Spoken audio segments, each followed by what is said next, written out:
What would you do if you had exactly 18 hours before losing your home forever? When Melissa opened that final eviction notice with her 2 young children sleeping in the next room, she thought her world was ending. But what happened when real estate expert David Clark knocked on her door at 10:30 that night will restore your faith in second chances completely. The strategy he used was so unconventional that even the sheriff couldn't believe it worked.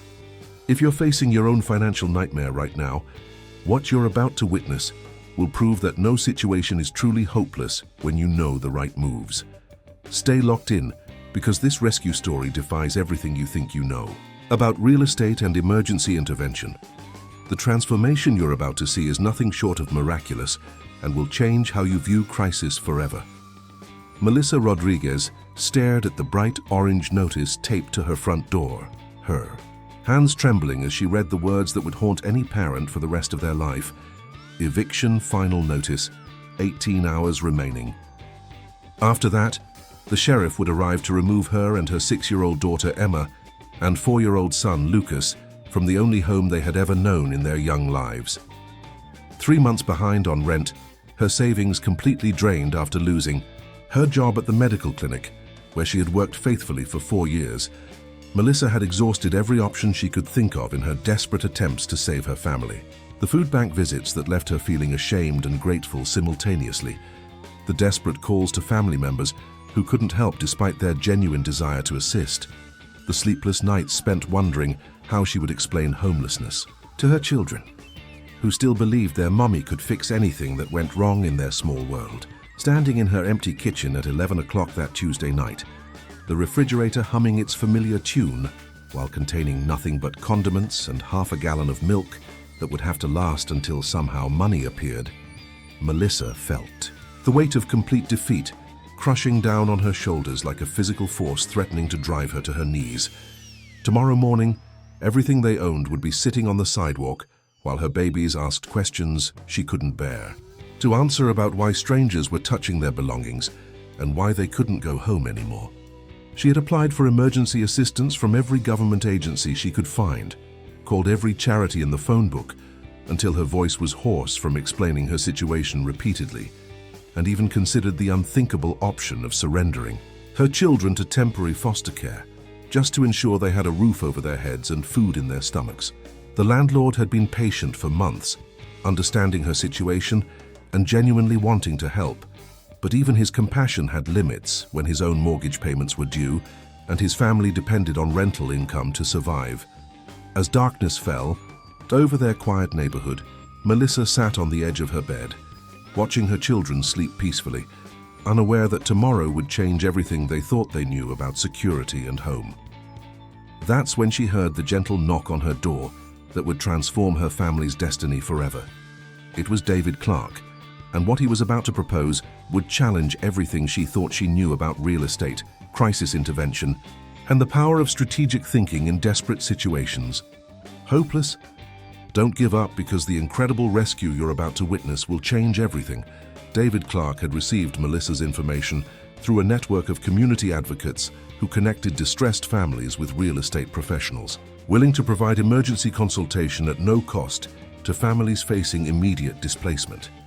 When he knocked on her door that Tuesday night at nearly midnight, he found a woman who embodied the quiet desperation of millions of American families caught in the merciless machinery of financial crisis that destroys lives without warning or mercy. Melissa invited him in, her voice barely above a whisper, as she explained how quickly everything had unraveled like a carefully woven tapestry being destroyed by invisible hands. 6 months ago, she had been a stable single mother working full-time as a medical assistant, proud of her ability to provide for her children in their modest 2-bedroom rental home that had felt like a castle when they first moved in 3 years earlier. Then the clinic where she worked for 4 years suddenly closed due to a malpractice lawsuit that destroyed the doctor's practice overnight, leaving 12 employees without jobs or severance pay and patients scrambling to find new healthcare providers. Her unemployment benefits covered roughly half of her monthly expenses, forcing impossible choices between rent, groceries, and utilities that no parent should ever have to make. She had sold her car and taken the bus everywhere, sold her jewelry, including her grandmother's wedding ring, and even sold her children's toys and clothes that no longer fit them. But the money disappeared faster than rain in desert sand, providing only temporary relief from the mounting pressure. The rejection letters from job applications piled up on her kitchen table like accusatory evidence of her inadequacy in a job market that seemed determined to exclude single mothers without college degrees. Potential employers either wanted experience. She didn't have or offered part-time positions that paid less than her rent, while requiring childcare costs that made employment financially impossible, creating a cruel catch-22 that trapped her in deepening poverty with no visible escape route. David listened with the patience of someone who had heard similar stories hundreds of times. As Melissa described the morning she realized she couldn't make rent for the third consecutive month, and the sick feeling in her stomach when she called the landlord to beg for more time. The humiliation of visiting food banks where volunteers looked at her with mixture of pity and judgment, trying to be helpful while making her feel like a failure for needing assistance. The sleepless nights spent calculating and recalculating, numbers that never added up to hope, no matter how many times she checked her arithmetic or prayed for mathematical miracles. Her children had started asking why they couldn't go to the park anymore, why their friends couldn't come over for play dates anymore, why Mommy cried in the bathroom when she thought they couldn't hear her sobbing into towels to muffle the sound. Melissa had researched homeless shelters, but the waiting lists were months long, and the thought of exposing Emma and Lucas to that environment filled her with protective rage and determination to find another solution. She had considered moving back home with her elderly parents, but their fixed income barely covered their own medical expenses, and adding 3 people to their tiny apartment would create impossible strain that could endanger their health and relationship. Every door seemed closed, every option exhausted, every hope extinguished by circumstances beyond her control. The eviction notice represented not just the loss of their home, but the complete collapse of her identity as a capable mother and provider who had always found ways to solve problems through hard work and determination. As she finished her story, tears streaming down her cheeks while her voice broke with emotion, Melissa looked at David with the desperate hope of someone drowning who spots a potential lifeline but fears it might be a mirage created by desperation.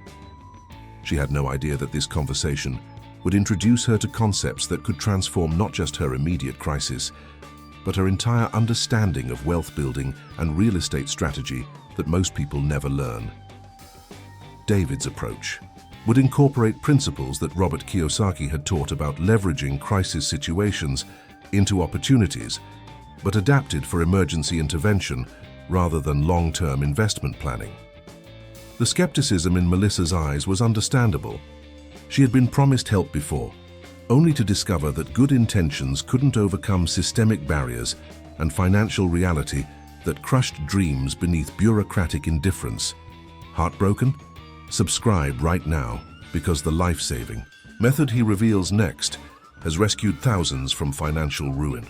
David Clark had spent 15 years developing what he called crisis real estate intervention, a systematic approach that combined Robert Kiyosaki's wealth-building principles with emergency housing solutions for families facing immediate displacement, through foreclosure, eviction, or bankruptcy proceedings. As he sat across from Melissa in her nearly empty living room at 1 o'clock in the morning, he explained that her situation, while desperate and seemingly hopeless, contained hidden opportunities that most people never recognize because they're focused on the crisis rather than the solution that lies hidden within every financial disaster. The key was understanding that real estate problems almost always have real estate solutions, even when traditional financing seems impossible and conventional wisdom suggests that people in crisis have no options except surrender and defeat. David's first step was helping Melissa understand that her current rental situation was actually a potential asset rather than a liability that was destroying her financial future. The landlord, Mr. Thompson, was also facing financial pressure because Melissa's missed rent payments were affecting his ability to service his own mortgage on the property, creating a cascade of financial stress that threatened multiple families simultaneously. This created an opportunity for a 3-way solution that could benefit everyone involved while transforming crisis into opportunity through strategic real estate intervention. David proposed what he called a distressed tenant equity partnership, a creative financing arrangement that would allow Melissa to transition from renter to owner without traditional down payment requirements that exclude most families from homeownership. The strategy worked like this. David would approach Mr. Thompson with an offer to purchase the property directly, using Melissa's accumulated rent history as evidence of her commitment to the location and her reliability as a long-term resident, who had maintained the property well. Instead of evicting Melissa and dealing with the costs and uncertainty of finding new tenants, Mr. Thompson could sell to David at slightly below market value in exchange for a quick cash close that would relieve his mortgage pressure immediately and allow him to walk away with substantial cash rather than facing potential foreclosure himself. David would then create a rent-to-own agreement with Melissa, where her monthly payments would be structured to build equity rather than simply covering rental costs that enriched a landlord while building no wealth for the family paying them. The monthly amount would actually be lower than her previous rent, because David's financing strategy eliminated many of the overhead costs that traditional landlords face while providing superior returns for everyone involved in the transaction. Melissa's first objection was predictable and completely understandable. She had no money for a down payment, and her credit was destroyed by months of missed payments that would disqualify her from any traditional financing arrangement. David explained that this was exactly why conventional real estate advice failed people in crisis situations who needed solutions immediately rather than years of credit repair and savings accumulation. His approach used what Kiyosaki called other people's money, but structured for emergency intervention rather than investment expansion that required substantial capital reserves. David had access to a network of private lenders who specialized in distressed property situations, investors who preferred the stability of occupied homes with committed residents over vacant properties requiring rehabilitation and marketing. To find suitable tenants, these lenders understood that Melissa's situation was temporary, caused by external economic factors rather than personal irresponsibility or character flaws that would predict future problems. Her 4-year employment history and previous on-time rent payments demonstrated reliability that traditional credit scores couldn't capture because they focused on recent problems rather than long-term patterns of responsibility. The financial structure David proposed was revolutionary in its simplicity and effectiveness for families facing crisis. Melissa's monthly housing payment would be $300 less than her previous rent because the property would be purchased below market value and financed through private lending at favorable terms that reflected the reduced risk of dealing with an occupied property and committed resident. 60% of each payment would build equity in her name, creating wealth accumulation that renting never provided, while establishing a foundation for generational wealth that could benefit Emma and Lucas throughout their lives. Within 5 years, she would own the property outright, transforming from an eviction-threatened renter to a debt-free homeowner with an asset worth hundreds of thousands of dollars. But David's strategy went beyond solving the immediate housing crisis that threatened to destroy Melissa's family. He introduced Melissa to concepts that could generate additional income streams, using her new property as a foundation for building a real estate portfolio that would provide financial security forever. The house had a basement that could be legally converted into a rental unit, providing monthly income that would eliminate her financial vulnerability forever, while creating positive cash flow from her living situation. David knew contractors who specialized in affordable basement conversions, and his private lender network included renovation funding for property improvements that increased both value and income potential without requiring cash investment from Melissa. Melissa could live mortgage-free while collecting rental income that exceeded her previous salary at the medical clinic, transforming from someone who exchanged time for money to someone who earned passive income from strategic real estate investments. David also explained how Melissa's experience with crisis intervention could become a business opportunity that would help other families while generating substantial income. The community needed advocates who understood the system from a client perspective, people who could guide other distressed families through similar real estate solutions with the credibility that comes from personal experience. This consulting income, combined with rental revenue from her basement unit, would create multiple income streams that provided true financial security rather than dependence on traditional employment that could disappear without warning. The strategy addressed every aspect of Melissa's crisis while building long-term wealth, using principles that most people never learn because traditional education focuses on employment rather than wealth creation. Robert Kiyosaki's teachings about assets versus liabilities became practical tools for emergency intervention rather than abstract investment theory that only worked for people who already had money. Melissa's house would generate income, build equity, and provide security for her children's future while teaching them lessons about wealth building that would benefit them throughout their lives. Most importantly, David's approach was designed to be replicated and scaled so that families could build real estate portfolios that provided generational wealth. Once Melissa stabilized her own situation, she could help other families while building a real estate portfolio that would ensure generational wealth for Emma and Lucas that would break the cycle of financial insecurity forever. The transformation from crisis victim to wealth builder was not just possible but inevitable when the right strategies were applied with proper timing and professional guidance from someone who understood both the technical aspects of real estate and the emotional reality of families facing destruction. As David outlined each component of the rescue plan, Melissa felt something she hadn't experienced in months: genuine hope based on concrete action steps rather than wishful thinking or empty promises. For the first time since losing her job, she could envision a future where her children would be proud of their mother's resourcefulness, rather than ashamed of their circumstances and financial struggles. The strategy was complex enough to solve multiple problems simultaneously, yet simple enough to implement within the 18-hour deadline that had seemed impossible just hours earlier when she thought her family was doomed. Mind absolutely blown? Destroy that like button and stay locked in because the incredible transformation is about to unfold.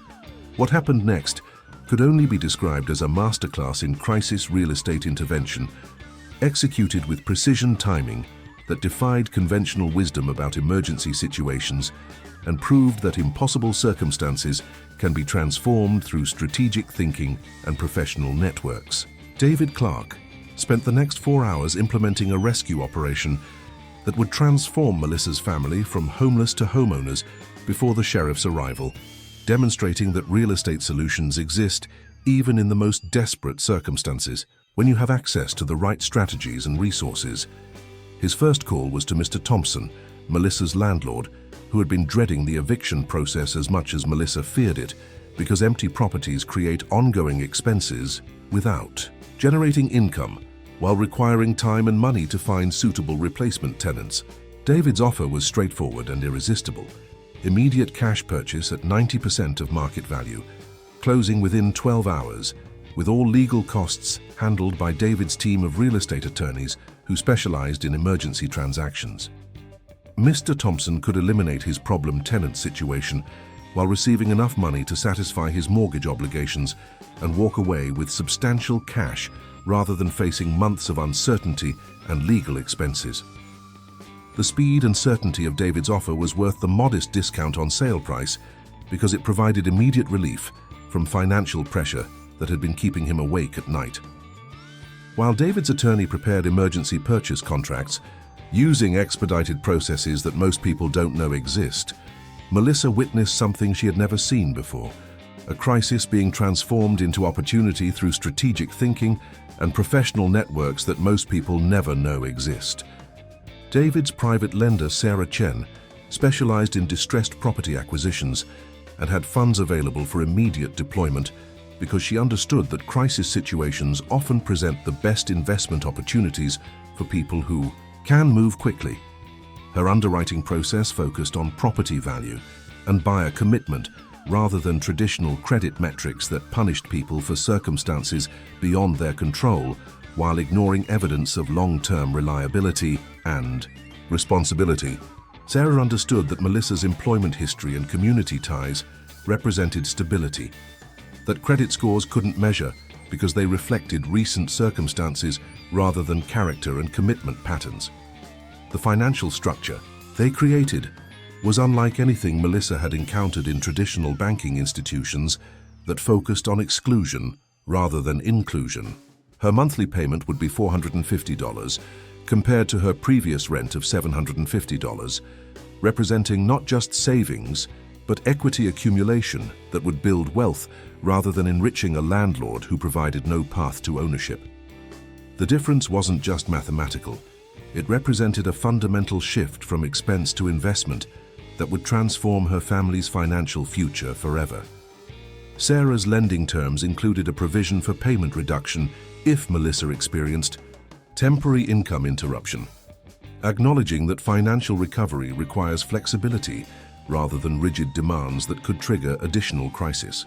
By 6 in the morning, just hours before the scheduled eviction that would have destroyed her family, Melissa Rodriguez had become Melissa Rodriguez, homeowner, with legal documents that proved her transformation was complete and permanent. Transformation was legally complete, financially sound and emotionally overwhelming, as she realized that her children would never again face homelessness or insecurity. When Emma and Lucas woke up for breakfast, their mother was able to tell them that this would always be their home, that no one could ever make them leave again, and that they were now property owners who would build wealth through real estate appreciation. The relief in their young faces was worth every moment of fear and uncertainty Melissa had endured during the darkest period of her life. But the most powerful, life-defining lesson that will determine whether you survive your own crisis is what I'm about to reveal. The most important truth that Melissa discovered through her incredible rescue is that financial crisis often contains hidden opportunities that become visible only when you have the right guidance and strategic perspective. Real estate problems require real estate solutions, but most people never learn these strategies because traditional education focuses on employment rather than wealth building. David Clarke's intervention worked because it addressed the root cause of Melissa's crisis rather than just the symptoms. Her transformation from eviction victim to successful property owner proves that no financial situation is truly hopeless when you understand how real estate can provide both immediate relief and long-term security. Next week, I'll share another incredible rescue story that will show you how strategic real estate intervention can overcome even the most impossible circumstances. You'll witness a family facing bankruptcy discover a solution that not only saved their credit but created generational wealth that will benefit their children for decades to come. If you're struggling with your own financial crisis right now, this channel exists to prove that solutions are always available when you know where to look. Subscribe immediately and hit that notification bell, because these rescue stories contain strategies that could save your financial future. The notification bell ensures you'll never miss a life-changing video that might contain exactly the solution you've been desperately seeking.